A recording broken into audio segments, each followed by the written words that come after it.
I haven't been this hyped for a movie since Scream 5. Legitimately, all I could think about the day it came out was Alien Romulus. I bought tickets over 20 days in advance, which is a good idea because the theater was so full that people were literally sitting down in the handicap spots on the floor so they didn't have to sit in the front, which is valid because sitting in the front in a movie theater sucks ass. And I have to tell you, the movie lived up to the hype in a way I did not expect. Alright, review time, let's do it. Since this takes place between Alien 1 and Alien 2, all of the tech in the movie is old but futuristic like in the OG4 films. There's CRTs and grainy footage everywhere despite the spaceships and terraformed planets. It makes the movie feel like a timepiece despite the fact that it takes place in about the year 3000 or something.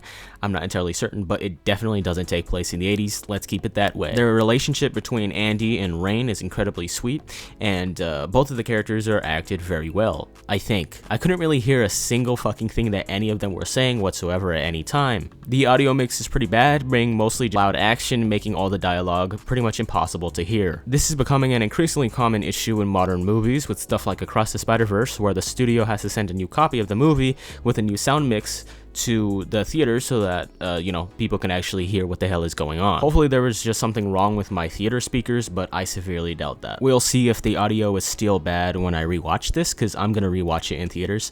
It was that good, the movie was that good, then I'm going to rewatch it in theaters, but we'll see if a different theater that I go to has either a different audio track, because I watched it in Dolby Atmos and that's a different audio track, so maybe the Atmos fucked with the dialogue or something. We'll see if all of the audio tracks are bad or if it was just my theater in a little bit, but I'm 90% certain that it was the audio track because I cannot hear anything. However, I could hear the score, which is absolutely kick-ass, which is pretty much a given when it comes to the Alien franchise. Romulus is a sequel to Prometheus and Covenant in a way that you wouldn't expect. They actually do wrap up the storyline of the previous two movies, which I guess is just a courtesy to the poor people who were working on Alien Awakening before it was canceled. Virtually anything you see with your eyes is going to be absolutely positively beautiful, from the lighting to the color grading to the special effects. Pretty much anything visual is going to look pretty much perfect in every damn way. Like usual for the Alien franchise, the production design is top of the line.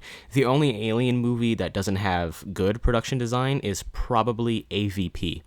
And even then, AVP is still a decent movie, but the production design isn't all there. But usually with every other Alien movie, the production design is top tier. The new gritty atmosphere and overall tone comes across very prominent and vivid, especially in the first couple of, the first 30 minutes or so. In the Alien franchise, they keep trying to replicate Ellen Ripley over and over and over again, but this time, I think they might have actually gotten close. Despite being simple, Rain is without a doubt an amazing final girl, being really smart and resourceful throughout the entire film. She's very similar to Ripley, but she's not trying to be her, which is something that the Alien movies desperately needed. Since the fourth movie, the Alien movies have been severely lacking in the main character department, only having a few decent ones along the way. Luckily, Romulus does a very good job with showing how smart the xenomorph actually is, instead of the dumb, oversized bug from Covenant. So the movie is really cool because Rain is super smart and the xenomorph is super smart, so it's kind of crazy seeing her trying to outsmart the alien and then being outsmarted by the alien and then her outsmarting the alien. And it's a cool little, it's cool the way they are both smart because it works very well. The pacing of the movie is very fast, but not in a bad way. It's attack after attack, and I think the pacing works beautifully for the tone and overall movie. However, a huge signature of the Alien movies is how incurably boring they are. Don't get me wrong, that's not a bad thing. Movies can be boring and good at the same time. That's been proven with Blade Runner, which is another Ridley Scott movie.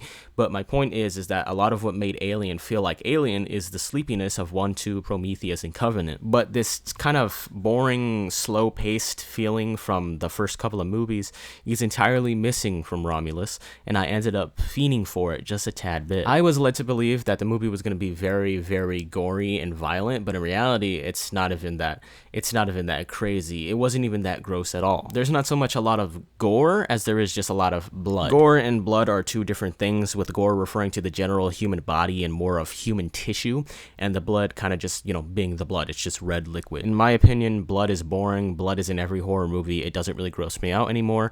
So not necessarily seeing any gore, but just a lot of blood doesn't make the movie really violent. It just makes the movie, just bloody, not violent, just bloody. It's hard to explain. You kind of have to watch the movie in order to understand. Now, it's very possible that the first couple of cuts of the movie were NC-17, and so they had to keep toning it down until it was back down to a rated R, but I don't think Fede Alvarez would have stepped down that fast. I think he would have fought the MPA to keep a lot of the gore and make it rated R. But so many people were hyping up the movie like, oh, it's the grossest movie I've ever seen, and apparently people were looking away. Like, it's like some of the crew and some of the cast was looking away while they were filming some of the stuff for the movie because it was that gross. So that leads me to believe that the movie was severely toned down from when they filmed it, because it's truly not that gory in the original. In the cut that's in theaters right now, it's not that gory at all. Hopefully, maybe with the 4K and Blu-ray release, with the physical media release, they'll release an unrated cut, and there'll be a lot more gore in there, but I severely doubt it. But yeah, it really isn't that gory. It really let me down in terms of the gore, but that's not that big of a deal. The special effects are some of the best of the 2020s, with 99% of them being practical instead of CGI. There were many times when the crowd in my theater was audibly reacting to how horrifying the third act is. I mean, that shit is gonna stick with me for a while. I don't want to talk anymore about the third act, because you just need to go see this movie, because overall, it's pretty much fucking perfect. Fight me about it. It's pretty much a damn near perfect movie. I had to nitpick in order to find bad things about it. The moment I can, I'm going to rewatch this in theaters ASAP. I'm giving this a 10 out of 10. It's an absolute masterpiece of horror in every way, and y'all need to go see it as soon as you possibly can. That's it. Peace out. Now, I know my goofy ass has been gone for about a month, but that's because, well, my Wi-Fi broke, so I have no internet as of right now, so I have to upload this at the library. But I have no internet right now, and I've been running out of like inspiration recently. And I was gonna review It Ends With Us, which is a good movie. I was gonna review that because I read the book, and I was gonna make a whole video comparing the book to the movie, and it was gonna be a whole thing. But I ended up canceling that. I was gonna review Deadpool and Wolverine, which is another amazing movie, but I also canceled that. What else was I going to review? I was going to review Cuckoo, but I ended up not seeing that because I'm broke. So the moment I get enough money, I'm going to see that as well. But yeah, I've just been running out of, A, ideas, and B, I've been running out of Wi-Fi. So I have no Wi-Fi to post, but I'm going to get back on the grind. Even this video, I had to drag my ass out of bed in order to make, mostly the reason why I even made this video, and I didn't just cancel it like all the other ones, is because, because this movie's a goddamn masterpiece, and it's one of my favorite movies released in the 2020s. It's an absolute banger, bro. Absolute banger. Just go see it.